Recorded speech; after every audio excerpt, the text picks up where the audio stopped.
vulnerabilities, patches that need to be done. You want to. Well, pause it. Okay. You want any vulnerabilities, patches, or anything like that, you want to report to them. And you document everything, every single thing that goes through, because if you do get caught during this pen test, you want to make sure that you don't have any law enforcement repercussions. Oh, okay. So when you're documenting, like you're saying, hey, I opened this door, hey, I called this person, or hey, or what are you documenting like? So you document every single thing you do.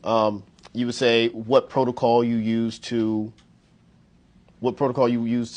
breach the door, why you were able to do that, what the fix is.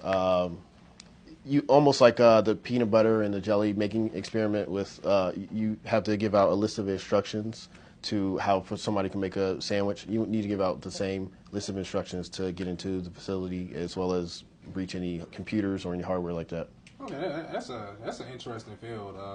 I didn't even know physical security was even in physical pen testing was even an aspect you can focus on. Right, it is. So imagine going past a sentry booth or a guard booth. You need to have a correct credential to get past that.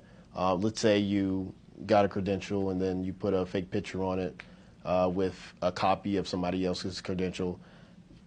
You know, the guard may not even look at it and let you through. That's a breach right there. As well as like magnetic doors. If you lose power to the door, you could just push the door open. It's so many different aspects of physical security that you can breach. Just getting into the facility, that's the first part.